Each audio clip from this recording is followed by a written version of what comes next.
मन मंदिर के मूरत बाबा रख लो दिल के साथ तुम्हें।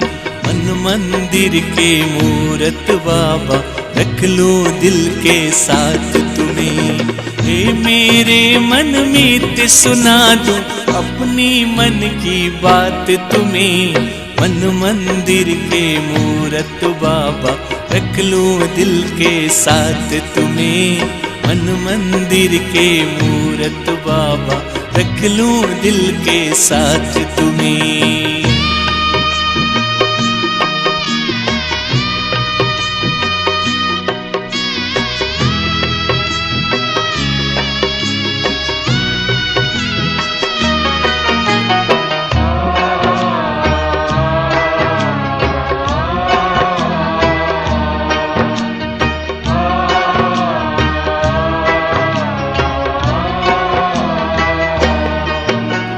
जब से देखा रूप रूहानी और नहीं कुछ भाए।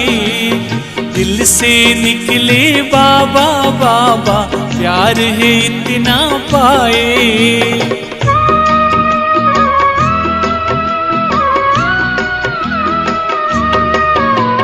जब से देखा रूप रूहानी और नहीं कुछ भाई।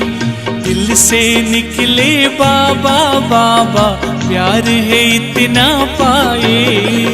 अब तो आंखें कहती बाबा देखूं बस दिन रात तुम्हें। मन मंदिर के मूरत बाबा रख लो दिल के साथ तुम्हें।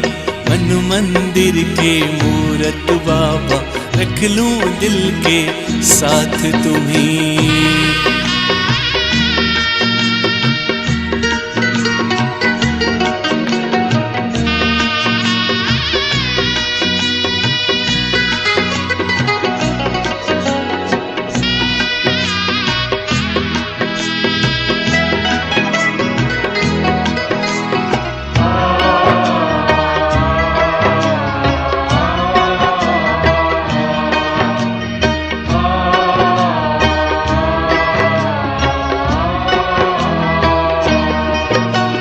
वरदानों में तेरे पलते और दुआ से चलते।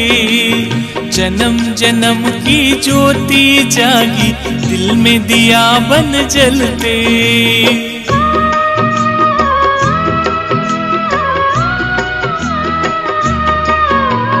वरदानों में तेरे पलते और दुआ से चलते।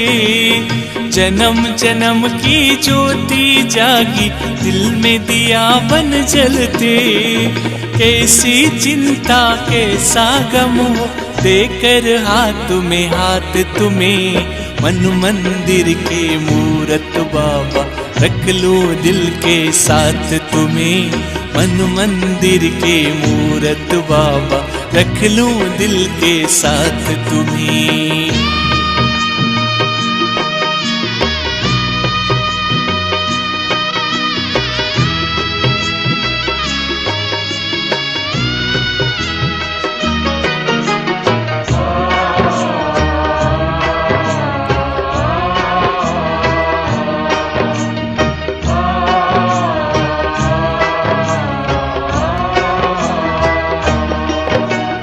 और है क्या देने के काबिल महिमा तेरी गाऊं।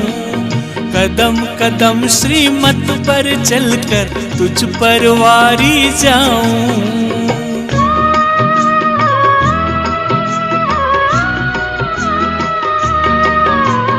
और है क्या देने के काबिल महिमा तेरी गाऊं।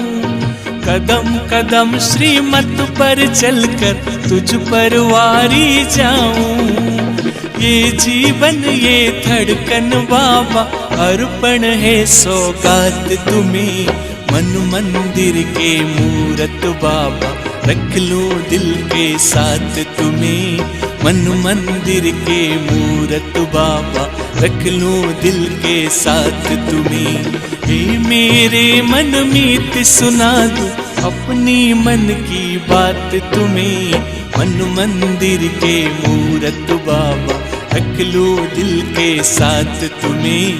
मन मंदिर के मूरत बाबा रख लो दिल के साथ तुम्हें।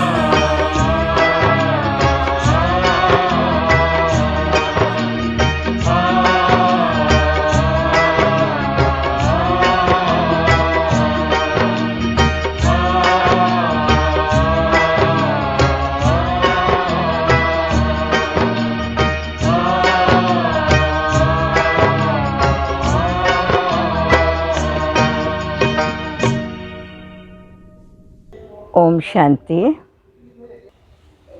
ये मास योगी का मास चल रहा है। वैसे भी अगस्त मास विश्व के इतिहास में भारत के गौरव का मास माना जाता है हर दृष्टिकोण से, चाहे राजनीतिक हो, धार्मिक हो, आध्यात्मिक हो, सामाजिक हो, जो भी दृष्टिकोण से देखें। तो आज हम सभी एक ऐसे विषय पर चर्चा करने जा रहे हैं जो विषय वर्तमान समय के अनुसार हर परिवार में चर्चित है।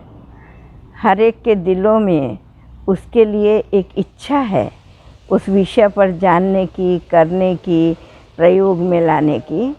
और वह विषय वर्तमान समय की परिस्थितियों को देखने के साथ, जैसे हवा और पानी जीवन के लिए ज़रूरी है, ठीक इसी ही प्रकार से वर्तमान समय जीने के लिए या वर्तमान समय निर्भय होकर के चलने के लिए, अपने लाइफ को सुरक्षित रखने के लिए उस विषय की ज़रूरत है। आपने सब समझ लिया होगा, वह है योग।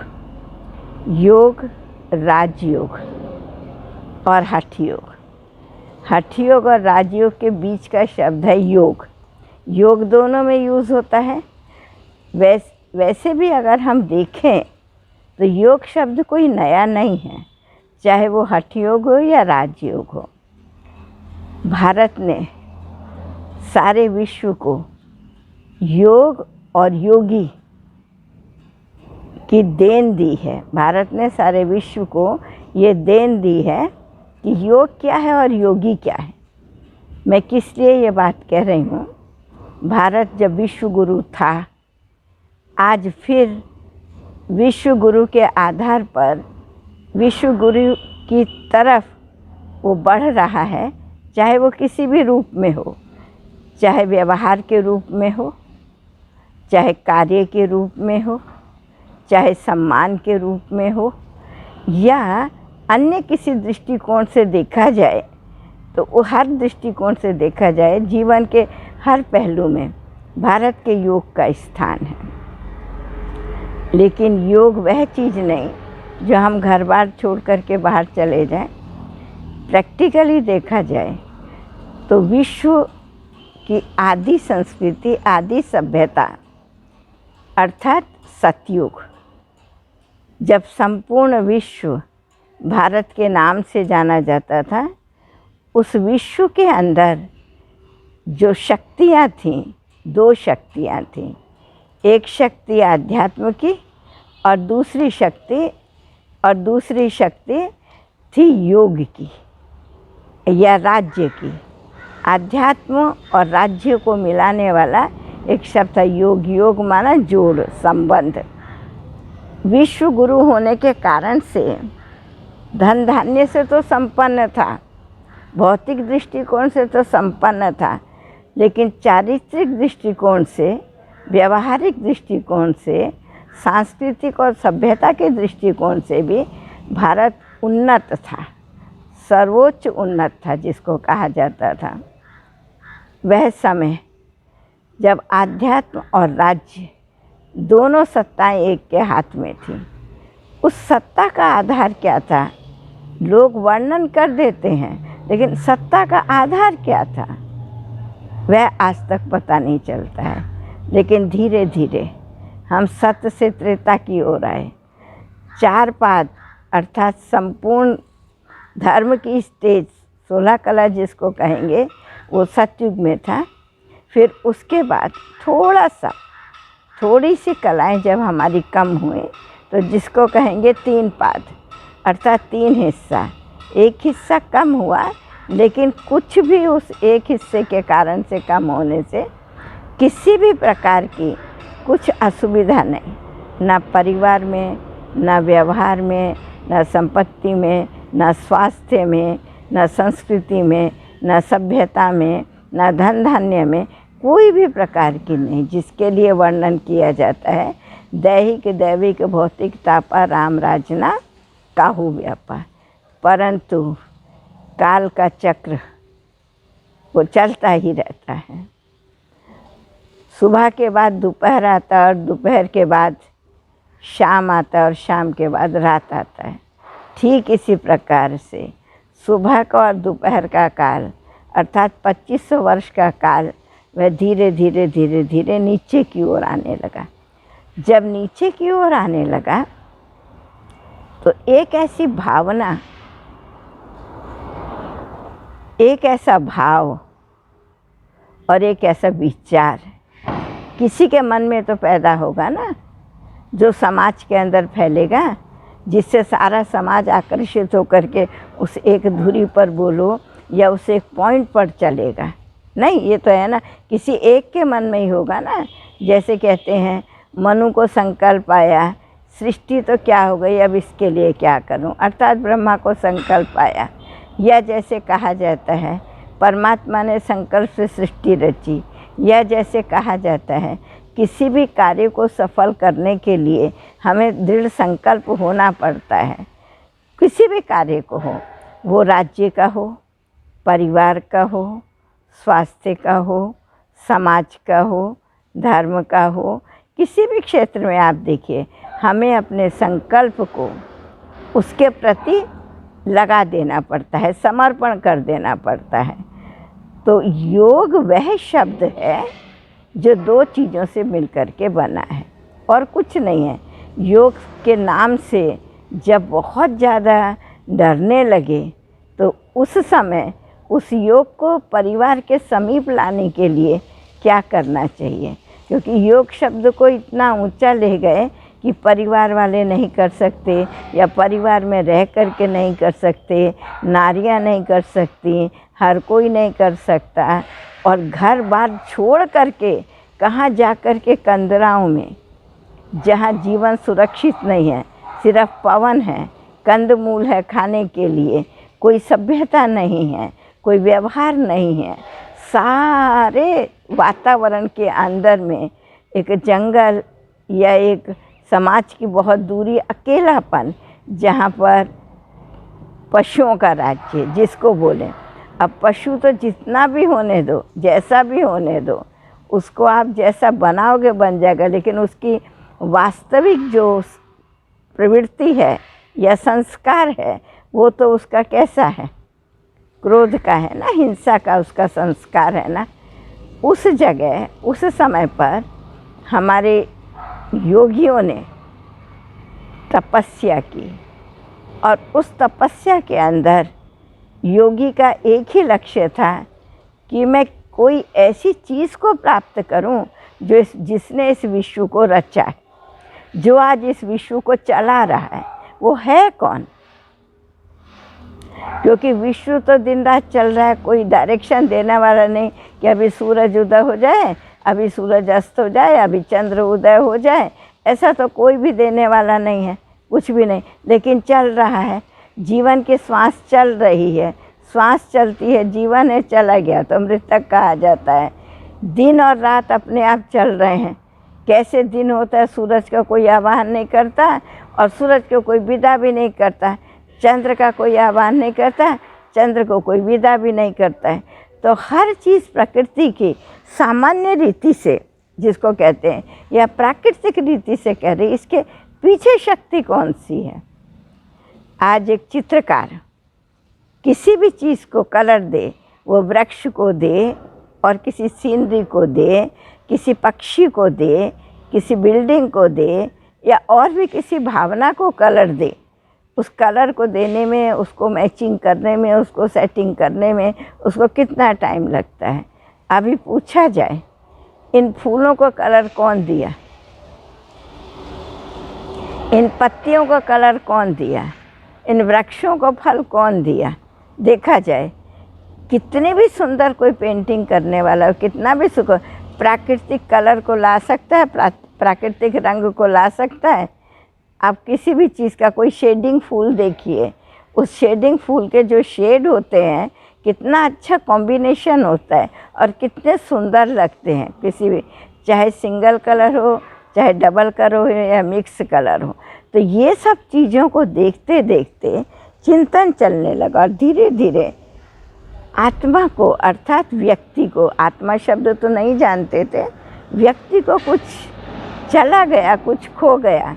धन की कमी नहीं है, समाज की कोई समस्या नहीं है, शरीर का कोई रोग नहीं है, कुछ भी चीज़ का रोग नहीं, व्यवहार का अभाव नहीं है, कुछ भी नहीं है, संबंधों की कमी नहीं है, राज्य है, कारोबार है, लेकिन कुछ जैसे अंदर से चाहिए, खाली हो रहा है, अंदर से चाहिए, ऐसे महसूस करने लगे। उस शांति की खोज में क्या चाहिए वो भी मनुष्य नहीं जान सकता था, लेकिन उसको एक ऐसी शक्ति का सहारा चाहिए, एक ऐसी शक्ति का इशारा चाहिए, एक ऐसी शक्ति की गाइडलाइन चाहिए जिसके आधार पर वो अपने संकल्पों को दिशा दे सके, किस दिशा में जाना है। तो वह आधार, वह शक्ति, वह दिशा कोई व्यक्ति द्वारा नहीं मिल सकती थी, क्योंकि व्यक्ति के पास जो कुछ है इस समाज में चल रहा वही है। लेकिन इस समाज से अलग जो हमें चाहिए, जो हमारा अंदर कुछ खालीपन रह गया था, खालीपन हो गया था, उसके लिए वह सुप्रीम पावर, उसको भगवान कहो, खुदा कहो, ईश्वर कहो, अल्लाह कहो, ये शब्द तो बहुत बाद में निकले। उस समय तो उसको ओम ही कहा जाता था और दूसरा कुछ नहीं कहा जाता था, क्योंकि ओम से सृष्टि की उत्पत्ति हुई है। आकार उकार मकार, अमाना स्थापना, उकार माना पालना और मकार माना विनाश। ओम 3 शब्द है ना इसके अंदर में। तो ये सब जो कुछ भी था इसके लिए खोजते गए, लेकिन रूप चेंज होता चला गया। जो चीज़ खोज रहे थे वो मिली नहीं, लेकिन शाखाएं प्रशाखाएं उसकी बहुत बन गई। और जब हमें कोई चीज़ नहीं मिलता तो हम बैक लौटते हैं। हम कहाँ से गए थे? हम परिवार और समाज से निकल कर के जंगल की तरफ गए थे। फिर हम जंगल से फिर बैक धीरे धीरे धीरे धीरे समाज की तरफ आने लगे। बहुत दूर दूर जा कर के कुटिया बनाते थे, जिसको कहते छोटी सी झोपड़ी बनाते थे, जिसमें संत बैठ कर के साधना करता था। उस साधना की शांति का प्रभाव हिंसक पशु पर भी पड़ता था, हिंसक जीव पर भी पड़ता था। वो दूर से ही शांत हो जाते थे। कितनी कहानियाँ आपने पढ़ी होंगी, सुनी होंगी, अपने बड़ों से भी सुनी होंगी या साहित्य द्वारा भी पढ़ा होगा।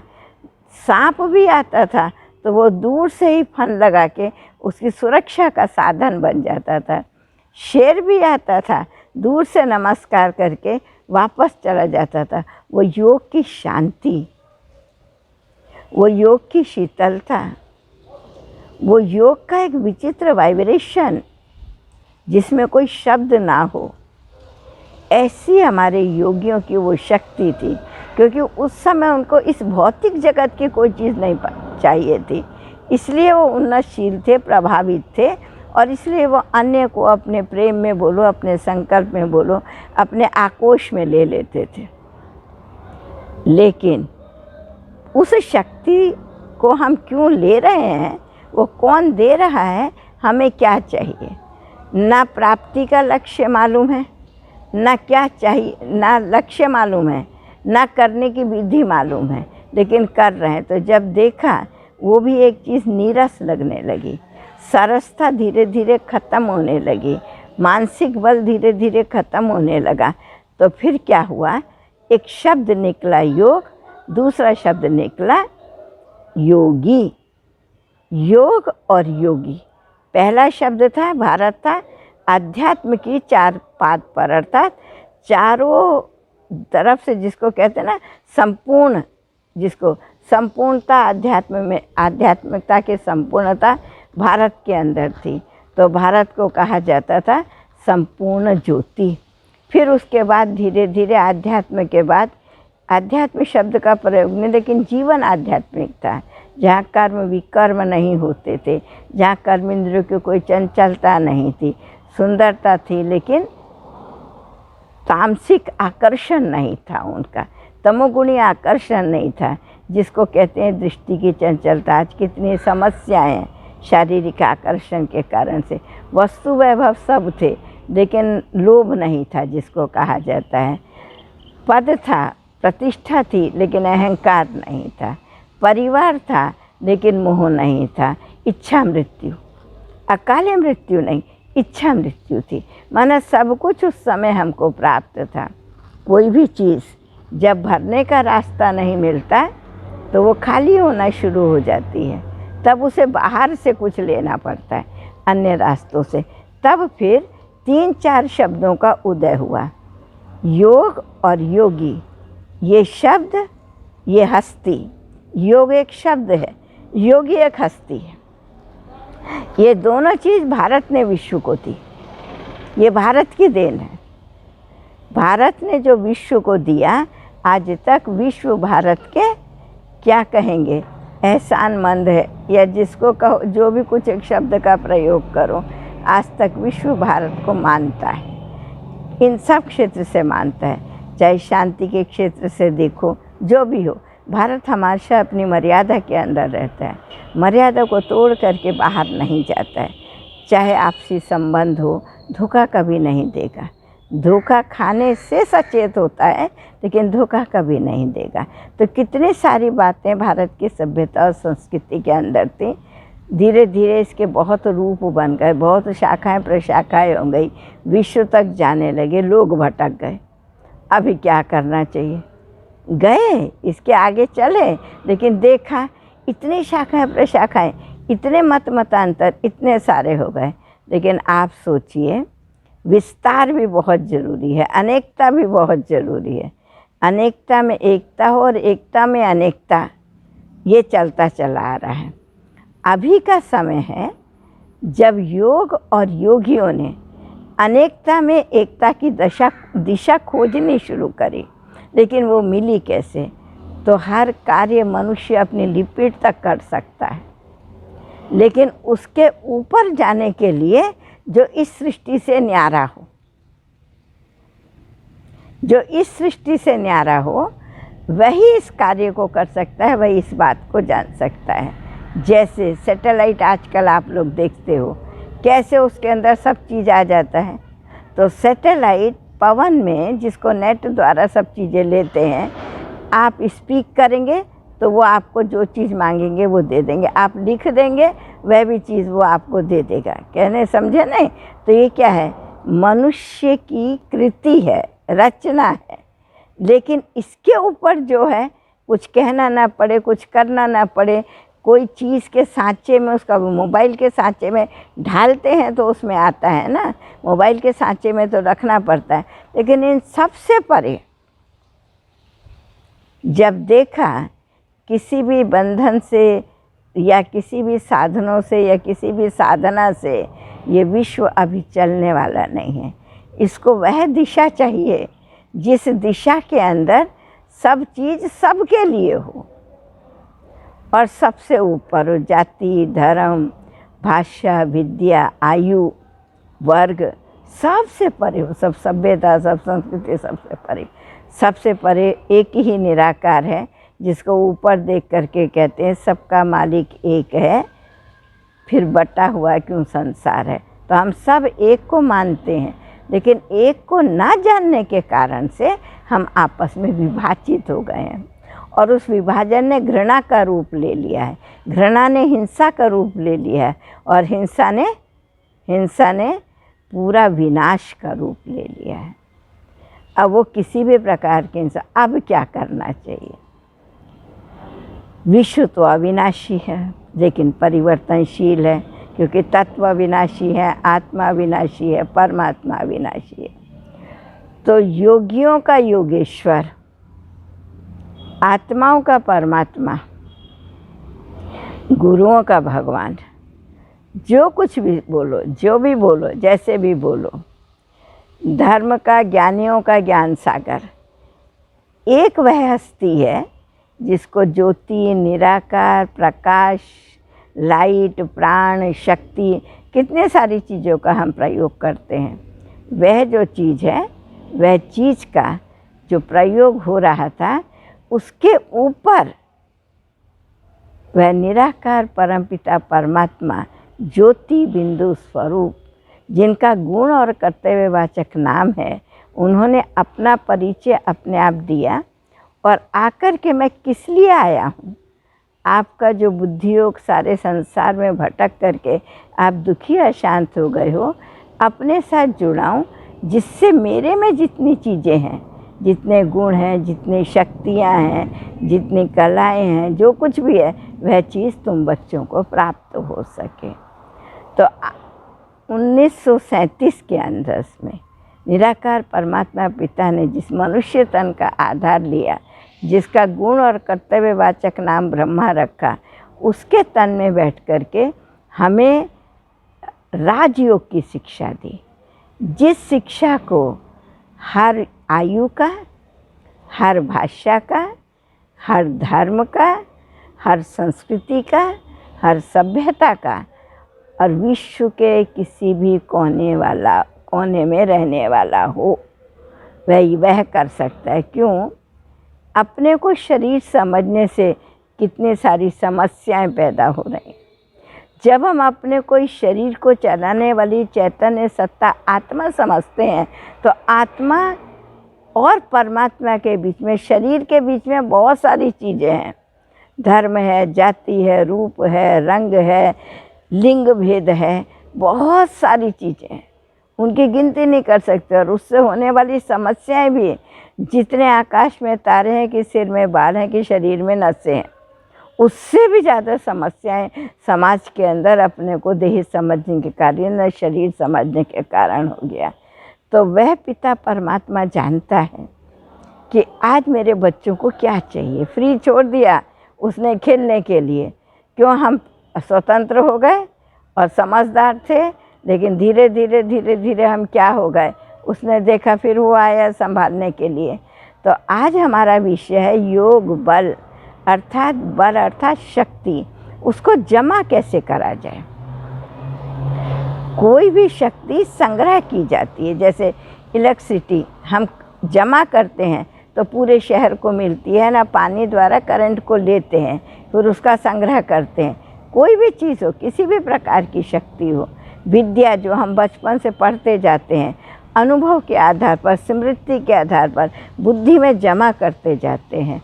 वस्तु है, जब उसका सीजन होता है, उसका हम संग्रह करके रखते हैं। किसी भी चीज़ के बल को अर्थात शक्ति को अपने पास लेने के लिए हमें संग्रह करने की शक्ति की ज़रूरत पड़ती है। अगर हमें संग्रह करना नहीं आता होगा, जैसे धन आया, खाया, कमाया, वो हमारी शक्ति नहीं बन सकता, हमारी शक्ति नहीं बन सकता। हमारा कार्य के लिए हो जाता है, वो भी कार्य भी पूरा नहीं होता। क्यों? उसको यूज़ करना नहीं आता है, अच्छा प्रयोग करना नहीं आता है, व्यर्थ चीज़ों में, व्यर्थ बातों में बहुत चला जाता है। समय है, समय भी एक शक्ति है। हम खा के, खेल के, सो के, उठ के नष्ट कर दो, और जब हमें ज़रूरत हो, कोई समय कुछ सोचने के लिए, परीक्षा देने के लिए, कोई कार्य करने के लिए, तब हमारे पास समय नहीं होगा। तो किसी भी चीज़ के बल को अर्थात शक्ति को बनाने के लिए हमें संग्रह करने की शक्ति चाहिए। धन को भी आप अगर प्रतिदिन थोड़ा थोड़ा थोड़ा थोड़ा नहीं बचाएंगे, फिर जब हमें समय पर ज़रूरत होगी, समझो आज लड़की की शादी करनी है, बेटे को पढ़ाई करनी है, शारीरिक कोई रोग आ गया, घर में कोई मेहमान आ गया, कितनी सारी बातें जीवन के अंदर होती हैं। अगर हमारे पास वह बल नहीं होगा, अर्थात जमा नहीं होगा, हम क्या करेंगे। ठीक इसी प्रकार से योग का बल जमा करने के लिए भी हमारे को अभी ये सीजन मिला है, ये समय मिला है, जबकि कलयुग का अंतकाल और सतयुग का आदिकाल संधिकाल है और योगेश्वर पिता निराकार परमात्मा इस सृष्टि पर आए हुए हैं और प्रजापिता ब्रह्मा कुमारी ईश्वरीय विश्वविद्यालय के माध्यम से हमें राजयोग की शिक्षा दे रहे हैं। ये गेट सभी के लिए खुला हुआ है, इसमें कोई भी चीज़ का भेदभाव नहीं, आप सब अच्छी तरह से जानते हो। 84 वर्ष हो चुके हैं। विश्व के हर देश में, विश्व के हर खंड में, विश्व के कोने कोने में भाषा, सभ्यता, धर्म, संस्कृति, मान्यताएं, सिद्धांत, सबके पास तक ये राजयोग की शिक्षा पहुंच चुकी है। अब हमें ज़रूरत है योग द्वारा हम कुछ सिद्धि को प्राप्त करें। उसकी विधि क्या है, योग का बल हम जमा कैसे करें? तो एक तो जमा करने के लिए साइलेंस चाहिए। आप शांति में बैठ करके सोचो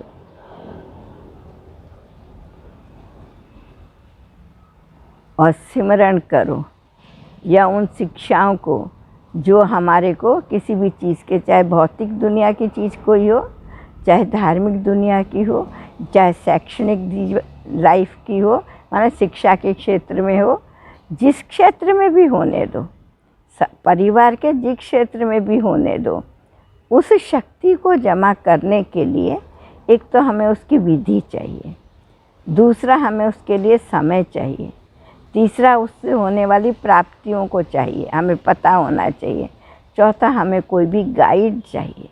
बिना गाइड के हम कोई कार्य नहीं कर सकते हैं, नहीं, बिना गाइड के कर पाते हैं नहीं। परिवार कैसे चलता है, माता पिता गाइड होते हैं ना, नहीं तो परिवार कैसे चलता है? जिस परिवार में माता पिता नहीं हो, परिवार चलता है? नहीं चलता है।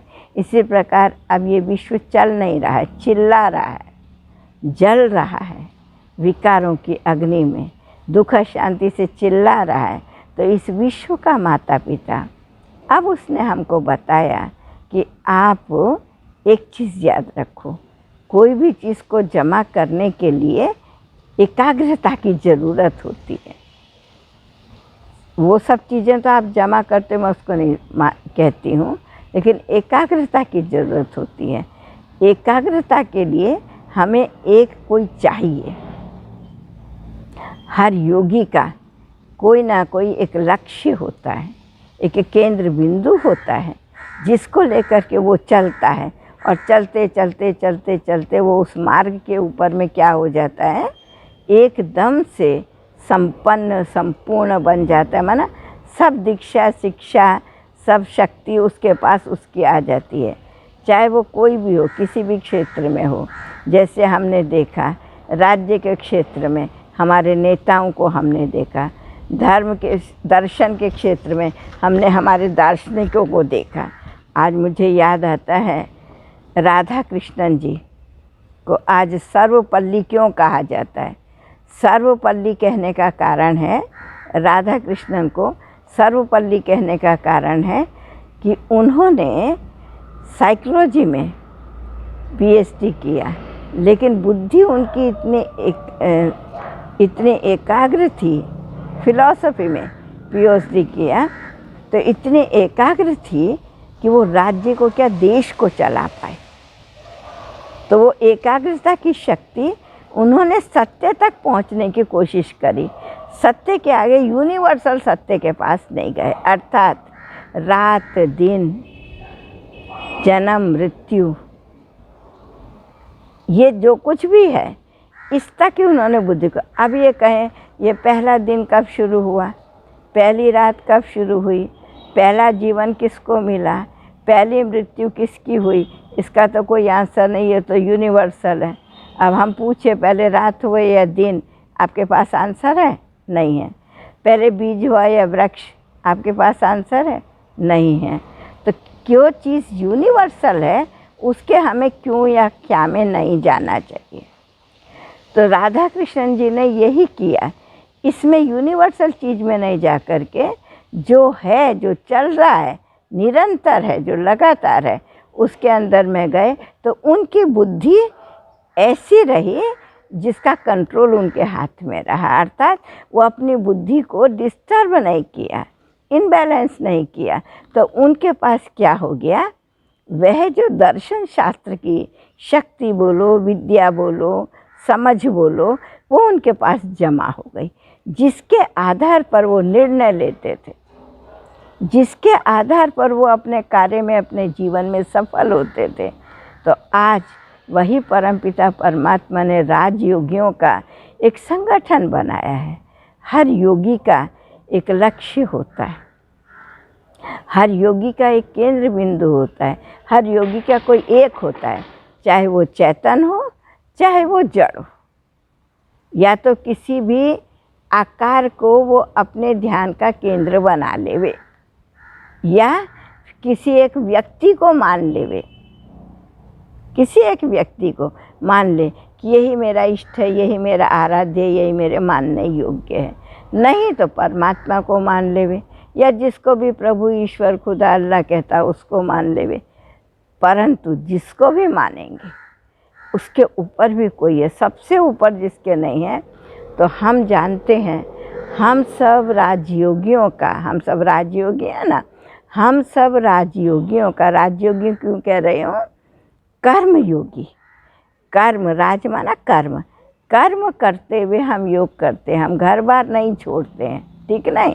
क्योंकि जैसे घर बार छोड़ करके हमारे ऋषि मुनि योगी जंगल में गए, फिर आके तो घर बनाया ना, संपत्ति बनाया ना, बैंक बैलेंस बनाया ना, शिष्य अर्थात अपने परिवार बनाए ना, कितने कितनी चीज़ें सब बना करके तैयार कर दी ना।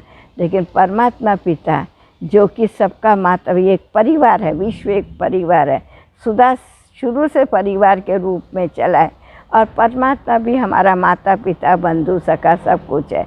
हम उसके बच्चे हैं तो हम भी तो एक परिवार के हो गए ना। तो परमात्मा पिता ने इस विश्व को एक शांतिमय विश्व, इस प्रवृत्ति को एक शुद्ध पवित्र प्रवृत्ति, जो दुख, अशुद्ध, अपवित्र, दुख, शांति की प्रवृत्ति परिवार बन गए। परिवार की दिशा को चेंज किया, संसार से हमको बाहर नहीं किया। क्योंकि अभी क्या हो गया है, जंगल कहीं कुछ रहे नहीं, जंगल है सब तो काट काट के घर बन गए, सारी कुटियाँ बहुत बड़े बड़े महल के रूप में परिवर्तन हो गए। तो जो घर छोड़ के जंगल में जाते थे, अब जंगल छोड़ के जब घरों में आने लगे तो आज जंगल ही नहीं रहे। सांस लेने के लिए ऑक्सीजन तो मिलती नहीं है, और क्या मिलेगी। तो हमको अगर अपना योग का बल जमा करना है तो पहले तो हमें देखना पड़ेगा, अपनी इच्छाओं पर नियंत्रण करना पड़ेगा। जो हमारी यौगिक शक्ति को समाप्त करता है वह व्यर्थ इच्छाएं, नेगेटिव इच्छाएं, उसका वर्णन करने की मुझे नहीं है। पहली तो बात, हमें उनको समाप्त करना पड़ेगा। किस आधार पर, किस आधार पर, ज्ञान और योग के आधार पर। इस सृष्टि के आदि मध्य अंत को जानो, अर्थात अपने जन्मों और कर्मों को जानो, और परमात्मा पिता को इस देह से अलग होकर के 5 तत्वों से पार निराकार परमात्मा को परम धाम अर्थात प्रकाश के पवित्र देश में याद करो। अब वो आया हुआ है, प्रतिदिन जो शिक्षा दे रहा है उस शिक्षाओं को धारण करो, उसी अनुसार अपने परिवार को, अपने आप को चलाओ। ये सब है जमा करने के साधन, इसमें हमारा कुछ भी वेस्ट नहीं जाएगा। धीरे धीरे हमारे पास वह शक्ति जमा हो जाएगी, जो चाहेंगे वो हम कर सकेंगे। जो चाहेंगे माना किसी का अनिष्ट नहीं करना है, अनिष्ट से सिद्धि समाप्त हो जाती है, यह हमेशा याद रखो।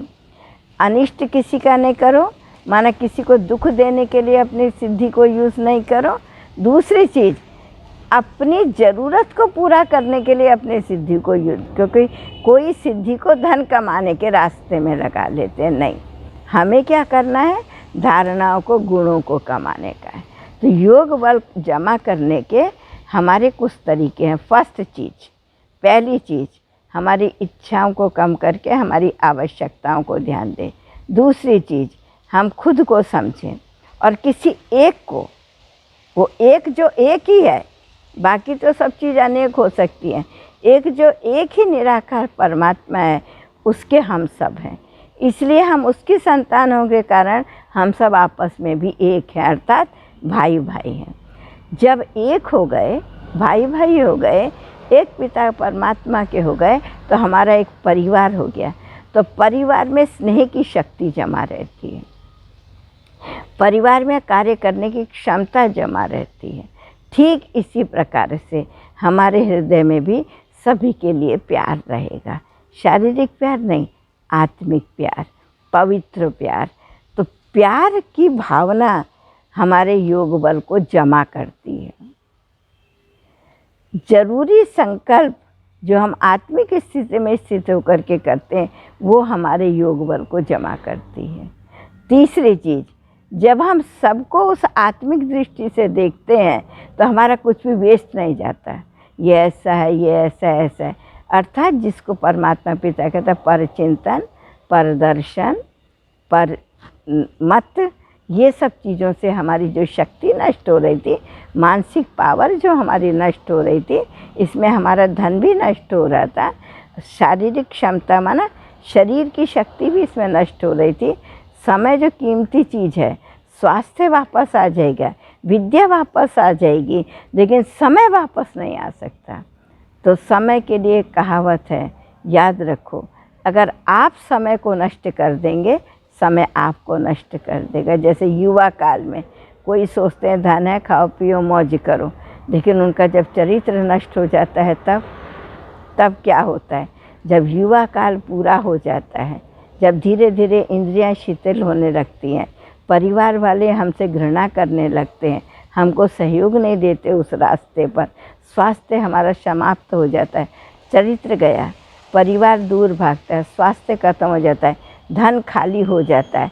अब हम उस समय को याद करेंगे, वो समय वापस आएगा जब हमारे पास सब कुछ था? नहीं आएगा।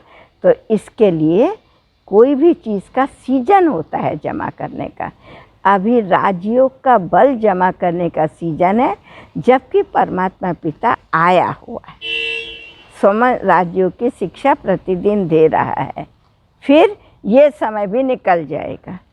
जब ये समय भी निकल जाएगा, अभी ये संधि काल का समय चल रहा है, जैसे सूर्य के निकलने से पहले अमृत वेला आता है नहीं, अब ये सृष्टि का अमृत वेला चल रहा है। अभी संधि काल का समय बहुत लंबा नहीं होता। अमृत वेले का समय कितना होता है? 2 बजे से लेकर के अगर देखा जाए 5 बजे तक ही अमृत वेला है। ब्रह्म मुहूर्त में ऋषि मुनि धार्मिक लोग वो सब सुबह को उठ करके करते हैं नहीं, साधना करते हैं नहीं। तो ये थोड़ा सा 24 घंटे में ये 2-3 घंटे का जो समय है, यही हमारे इस योग के बल को जमा करने वाले। इस योग बल से हम अपने संकल्पों को सिद्ध कर सकते हैं। इस योग बल से हम अपने जीवन की हर परेशानी को दूर कर सकते हैं। इस योग बल से हम तत्वों को पावन बना सकते हैं। जो प्रदूषित किया है ना नेगेटिव संकल्पों द्वारा, जो प्रकृति आज हमसे बदला ले रही है, इसको शांत सतो प्रधान बना सकते हैं। योग बल से इस मनुष्य जीवन को हम परिवर्तन कर सकते हैं, उसके चरित्र का उत्थान कर सकते हैं। योग बल से हम अपनी इंद्रियों को कंट्रोल कर सकते हैं। लेकिन बल जमा करने का ये सीजन चल रहा है, उसके लिए 3-4 बातें हमें याद रखनी है। एक तो बोले कम, सोचे कम, लेकिन जो सोचें प्रभु चिंतन जिसमें स्वयं का कल्याण हो, विश्व चिंतन जिसमें विश्व का कल्याण समाया हुआ हो, हमारे चिंतन में शुभ भावना और शुभ कामना हो। अपने लिए भावना, अन्य के लिए कामना। तो बल जमा करने के लिए एक तो हमें प्रतिदिन अमृत वेले उठ करके मेडिटेशन करना है, योग करना है। जो परमात्मा उस समय हमको वरदान देते हैं, हमको शक्तियाँ देते हैं, गाइडलाइन देते हैं। अगर हमारा कोई समस्या है जो समाधान नहीं होती है, उसका समाधान देते हैं। राजयोग एक वह कला है जिसमें सर्व समस्याओं का समाधान है। कोई ऐसी समस्या नहीं जिसका समाधान है। एक कला है, एक जीवन है, एक विधि है। तो ये अब नहीं तो कभी नहीं, क्योंकि परमात्मा एक ही बार आते हैं और अभी आ तो चुके, 84 वर्ष हो गए, अब उनके जाने का समय है। दूसरा योग बल जमा करने का क्या ज़रूरत है कि हम अपनी दिनचर्या को ऐसा बनाए जितनी ज़रूरत है उसको अपने लिए यूज़ करें, वरना वो विश्व की आत्माओं की शांति के लिए, प्रकृति की शांति के लिए, समाज की सेवा के लिए उनको भी ये लाइन दिखाएं, ये रास्ता बताएं। वो जो भी हो, हमें किसी का धर्म परिवर्तन नहीं करना है, हमें किसी के सिद्धांतों को परिवर्तन नहीं करना है, हमें धारणाओं को परिवर्तन करना है। तामसिक भोजन जो मन को हलचल देता है, शरीर के स्वास्थ्य को ख़त्म करता है, उसकी जगह प्रभु प्रेम में बनाया हुआ और सात्विक भोजन जिसमें उत्तेजना नहीं होती है, प्याज, लहसुन, अंडा, मांस, ये सब में क्या है? गर्मी है, उत्तेजना है। तो हमारे संकल्प में उत्तेजना, गर्मी पैदा होती है, सेक्स पैदा होता है, और उसके कारण से क्या होता है? हम खुद अस्वस्थ होते हैं, अशांत होते हैं, परिवार को करते हैं, वातावरण को करते हैं। तो जो चीज़ें तामसिक भोजन, देरी तक सोना, इधर उधर भटकना, एक परमात्मा पिता को अपने जीवन का लक्ष्य बना लो, अपने संकल्पों का आराध्य बना दो, अपने जीवन का गाइड बना दो। जैसे वो चलाए वैसे आप चलो, तो आप चल के तो देखो, जो सदा कल्याणकारी है, जो सदा मंगलकारी है, जो सदा देने वाला है, लेता कुछ नहीं है, आज वो समय आ गया जो वो हमको दे रहा है। तो योग बल जमा करने के लिए एक को मानो, एक को जानो, एक के अनुसार चलो, एक के कहे अनुसार चलो। दूसरा, परचिंतन, परमत और परदर्शन, अर्थात इन सब दैहिक बातों को देखना बंद करो। तीसरा, अपने में इतनी एकाग्रता लाओ कि समय को अपने सेट कर सको। अब मुझे क्या करना है, अपनी दिनचर्या को अपने आप सेट करो। चौथा, संकल्प करो, मुझे स्व का और विश्व का कल्याण, स्व परिवर्तन से विश्व परिवर्तन होगा। पांचवा, ये याद रखो, जो शिक्षा अब मिल रही है वो सारे सृष्टि चक्र कल्प के लिए मिल रही है, अब नहीं तो कभी नहीं, क्योंकि इस सृष्टि पर परमात्मा कल्प में एक ही बार आता है। जैसे 24 घंटे में सूरज एक बार उदय होता है, फिर तो धीरे धीरे अस्त हो जाता है। ठीक इसी प्रकार से सतयुग, त्रेता, द्वापर, कलयुग के बाद जब सतयुग आना होता है, दिन आना होता है, तो परमात्मा पिता अगर अभी हमने खो दिया तो ये नाटक अविनाशी है, सदा के लिए हमसे प्राप्ति चल जाएगी। जिस दुनिया को हम सुख समझ रहे हैं, जिन चीज़ों में हम अपना जीवन, स्वास्थ्य, चरित्र सब समाप्त कर रहे हैं, वह दुनिया हमें वह जन्म, वह जीवन, वह प्राप्तियाँ, विनाशी प्राप्तियाँ जिनको कहेंगे, दुख देने वाली प्राप्तियाँ, जब जब हम जन्म लेंगे तब तब हमें मिली थी, मिलेंगी। लेकिन गारंटी से कहते हैं, परमात्मा पिता एक बार इस सृष्टि पर आता है, आप शांत हो करके लक्ष्य को निर्धारित करो, अपने संकल्प को श्रेष्ठता की ओर ले जाओ, कल्याण की ओर ले जाओ, स्व के लिए भी अच्छा चिंतन करो, प्रकृति के लिए भी और विश्व के लिए भी अच्छा चिंतन करो। यही प्रभु पिता की हमारे लिए शिक्षा है, यही समय है जो हम अपने पास स्टॉक जमा कर सकते हैं, जिससे हम अपने फ़ायदा क्या होगा, इससे पिछले किए हुए हमारे भी कर्म विनाश होंगे। बस एक छोटा सा एग्जाम्पल लेकर के हम जमा करने के रहस्य को समझेंगे। आप देखिए, आज हमारे समाज के अंदर पहले किसी व्यक्ति को सुधारने के लिए शिक्षा मिलती थी, गुरुकुल बने हुए थे, कोई कार्य उसको दिया जाता था, ऐसे कैसे भी करके उसके जीवन की उसकी वो गलती निकल जाए, समाज में वो गलती ना पहुँचे। लेकिन जब धीरे धीरे इतना बढ़ गया, किसी भी चीज़ से, पर शिक्षा से नहीं और दूसरी रास्तों से नहीं, तो क्या हुआ, सुधार गृह बनाए जाने लगे, जिसको आज जेल कहा जाता है। वो एक मनोवैज्ञानिक, जेल एक मनोवैज्ञानिक चीज़ है। आप कहेंगे कैसे मनोवैज्ञानिक चीज़ है? हम समाज में रह करके परिवार के लिए गलतियां करते हैं। आपको तो सबको मालूम है डाकू कैसे वाल्मीकि बना। तो रत्नाकर से जब कहा गया, वो सबको कहानी मालूम है, मुझे बताने की ज़रूरत नहीं। तो बोला मैं अपने परिवार के लिए कर रहा हूँ। सारे परिवार ने कह दिया नहीं, हम नहीं, हमें तो जो चाहिए वो आप देंगे, आपकी जिम्मेवारी है, लेकिन हम आपके साथ नहीं जाएंगे। तो इस प्रकार से हम जो कुछ कर रहे हैं सब कुछ अपने लिए ही कर रहे हैं। तो धीरे धीरे करके क्या हो गया कि हमें याद रहे हम जो कर रहे हैं अपने लिए कर रहे हैं। अभी ये समय हमारे करने के लिए है, इसलिए हमारे को अभी एक संकल्प से, एक दृढ़ संकल्प से मुझे सुखी और शांत बनना है। परिवार समाज की इकाई है और इसके लिए मुझे श्रीमत पर चलना बहुत ज़रूरी है। मेरा खान पान भी शुद्ध हो, मेरा संग भी अच्छा हो परमात्मा के साथ, और मेरी शिक्षा भी अच्छी हो। इस शिक्षा माने राजयोग की शिक्षा। ये सब कुछ ऐसी धारणा है हमारे जीवन के अंदर। सात्विक अन्न हो, सात्विक व्यवहार हो, सात्विक चिंतन हो, सात्विक संग हो, वो सब है एक निराकार परमात्मा पिता। ये हमारा नियमित हो, एक दिन और एक घंटे के लिए नहीं, सब दिन सब काल के लिए हो। इस प्रकार से अगर हम अपनी कुछ धारणाओं को पक्की कर लें, हम योगी माना एक का है, एक के लिए है, और हम सब एक हैं, क्योंकि ये सब भी चाहे उसको माने या ना माने, जाने नहीं माने, ये भी सब उस निराकार परमात्मा पिता शिव की संतान हैं।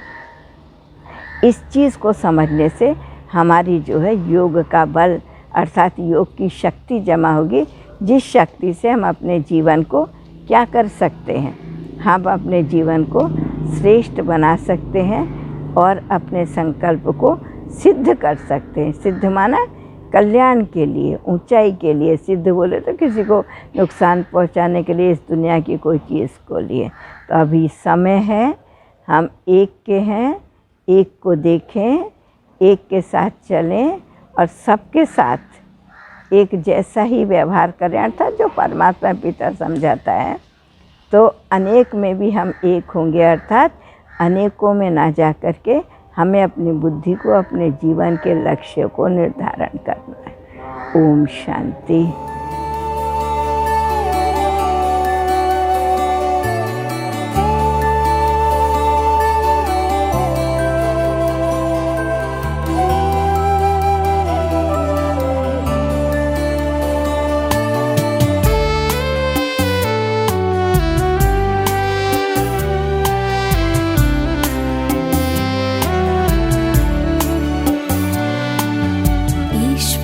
से हमने मुलाकात की है, मन भावनी सी मधुर बात की है। ईश्वर से हमने मुलाकात की है, मन भावनी सी मधुर बात की है। खुशी हमको प्रभु से मिलन की, मिली है खुशी हमको प्रभु से मिलन की। वरदानों की हम पे बरसात की है, वरदानों की हम पे बरसात की है। ईश्वर से हमने मुलाकात की है,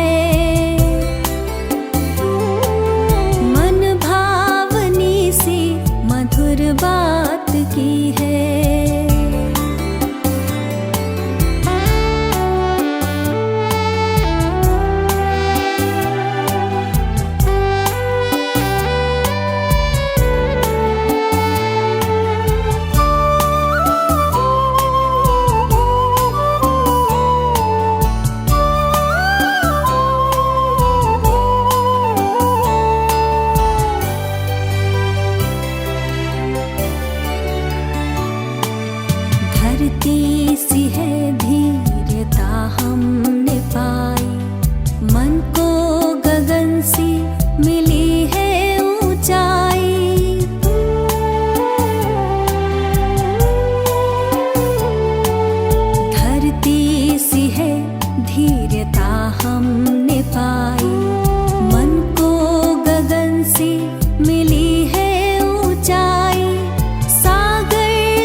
पर बात की है, वरदानों की हम पे बरसात की है, वरदानों की हम पे बरसात की है।